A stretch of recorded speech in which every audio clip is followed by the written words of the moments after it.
Okay folks, this is the Bocas del Toro lost episode that I was supposed to do, the part 3. With everything that was happening with the hurricanes and the flooding and all of that, I had to switch gears a bit and bring you some current events. This kind of got lost in there, so now that everything is kind of more or less getting back to normal, this is some information that I wanted to bring to you from Bocas del Toro before I left there to come back to Bocas. So here we go.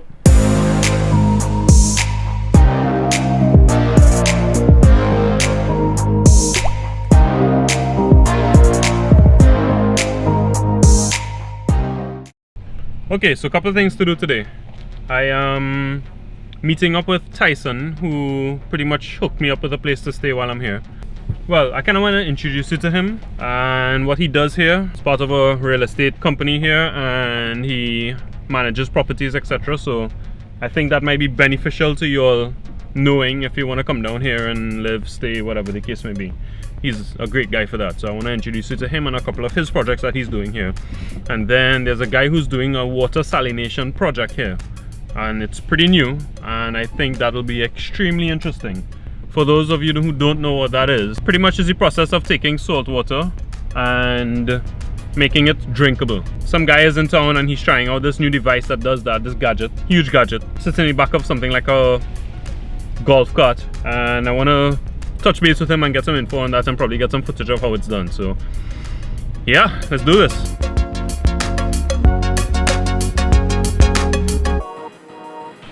Yeah, so Tyson just gave me a story here about this building behind me, this piece of construction. They call it is it the quarantine? We call it the quarantine build. Yeah, we've been working on it for the last 8 months. I'd say we were probably 30% into the build when the quarantine hit, and then we've been continuing work since then. Right.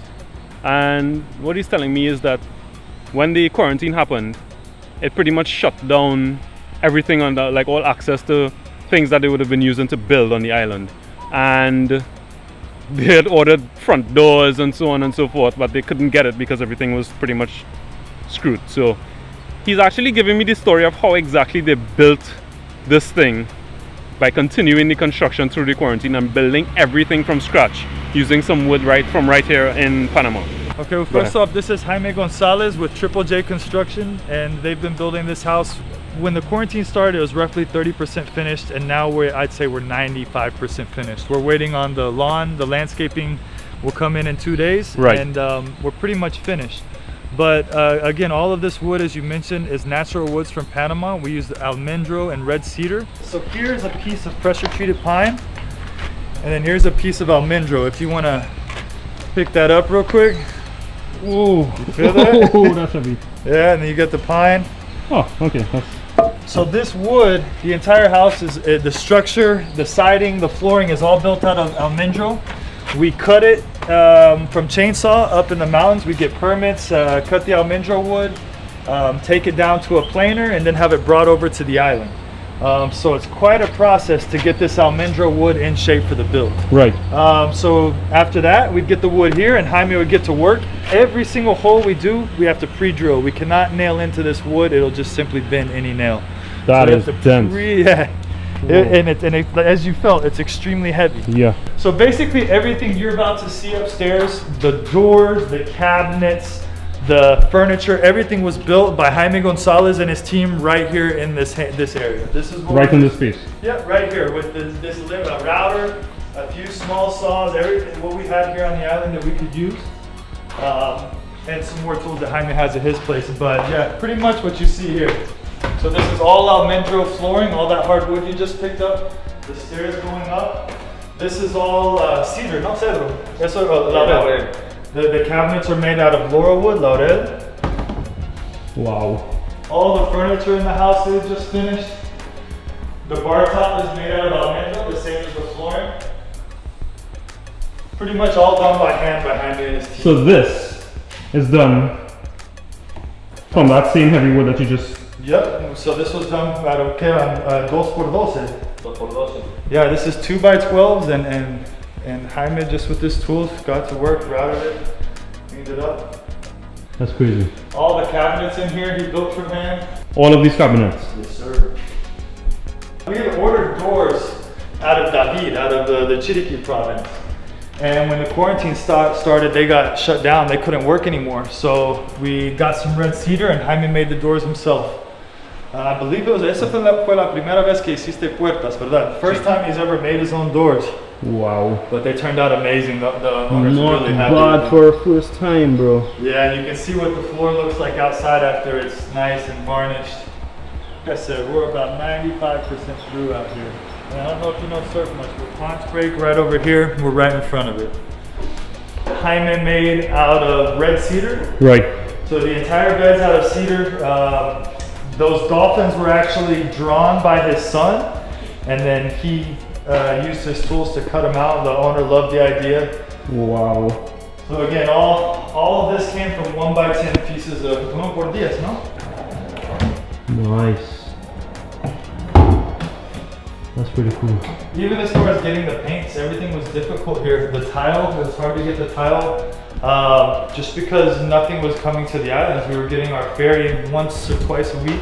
Right. And it just made it extremely difficult to get anything. Other than the few months we were on that Tuesday, Thursday rotation, I believe you guys stayed longer in that than we did. Yeah, we came we out did. of it earlier, and we've worked with 4 guys. Cuatro contigo. Sí. Yeah, 4 people over the last 5 months have probably done 50 to 60% of this house. Very small group because of the pandemic. Right. And those 5 guys, we just kept them on, and they did everything from them, helping with the plumbing, the electric, everything, and got it finished. We passed the inspection with the fire department, and we're getting the electric hookup, putting the landscaping in, and then we're finished. Damn. So the owner's daughter has 3 little girls. And you know, with the high ceilings in here, we're gonna push this back in there, but Jaime designed this himself, built everything himself, and this is their triple bunk bed. Built from scratch. And then But outside, still, I mean, for everything being built by hand, you all did some really good time. Oh no, that's a view. That's a view. Buddy, you're good. You're real good. Oh, it's so hot. So there you have it, folks. The pandemic build. Not bad. Not bad at all. Oh my god, it's hot. Proper Caribbean sun. Let's go! More things to do, more things to see.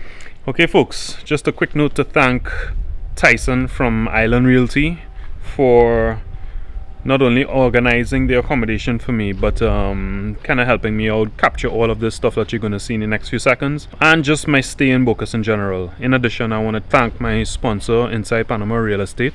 They work together and they do an incredible job of getting your dream property, whether if you want to rent, whether if you want to buy. When you come to Panama, you'll see that they are very knowledgeable in what they do, and they have a lot of properties available. Head over to the link in the description below and check out all that they have to offer. Thanks again, folks.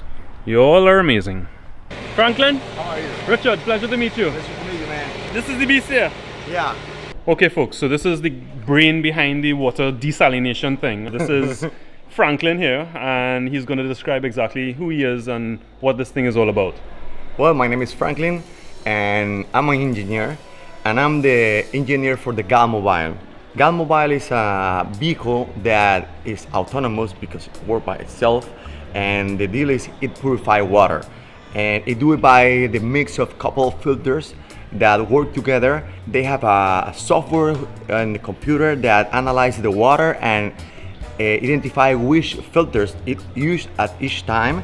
So I can take water from a river and the system will decide which filters go in, and I could also purify water from salt water or from mangrove water, and at the end the product is purified water anywhere, anytime. Just the deal is you have to park the system, put it to run, and it will start taking water of the line, and it will produce a purified water. Okay, so I can drink the water from that system as it purifies right there? Yeah, exactly. That's incredible. And what's the output of it? It depends on the water. If it's salt water, it's gonna be for 600 up to 1,200 liters. And if it's fresh water, it would also go to 2,000 liters per hour. 2,000 liters per million hour. per hour. Yeah. That is pretty cool. Yeah. And what do you see as like a good application for this? Because I'm thinking it will be like disaster preparedness and so on in hurricane areas or just natural disasters. Yeah, kind of that. And depends, you know.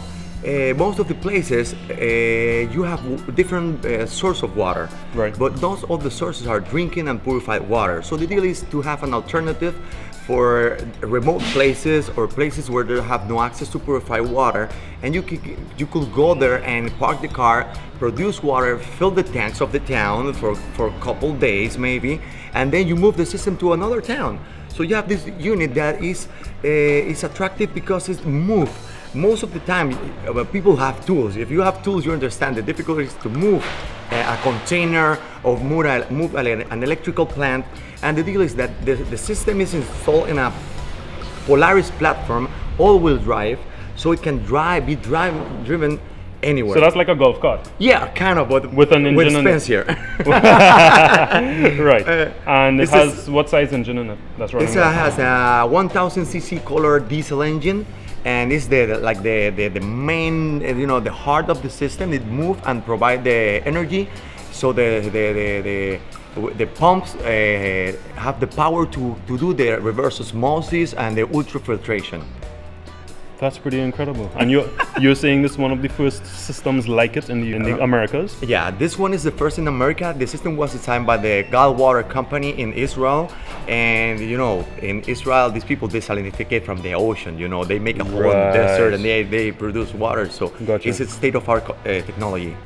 Very cool. So we're gonna see more of this later on, right? I Yeah, feel like I man. should do a follow-up Yeah, interview man. and feature on this specifically at some point. For sure, you know, we are working today and we are kind of making a calibration of the system, you know. Right. As all systems, you have to be doing little, you know, Tweaks and perfecting, always. perfecting and so on. And Well, I'll be following up with you. Thank you so much. Thank you for the opportunity. And the name of the company? Oh, this is Gal Waters, Gal Mobile. Gal Mobile. Gal Okay. Mobile. Pleasure, Hey, buddy. Thank pleasure's you. mine. Yeah, man.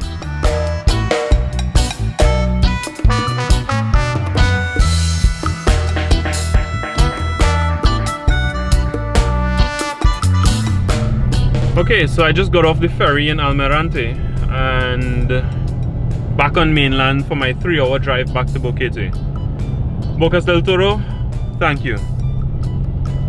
It's been an experience, and there's no way I could really get everything in one 5-day trip. So I will be back. I do have more stuff to do. I do have more people to meet. And to Tyson of Island Realty, bro, you're a rock star. I thank you so much for all your help and everything you were able to help me get on this trip. I will see you in a couple of weeks again, and we'll do some more stuff, all right? Thank you again, and it's been a pleasure. Thank you so much.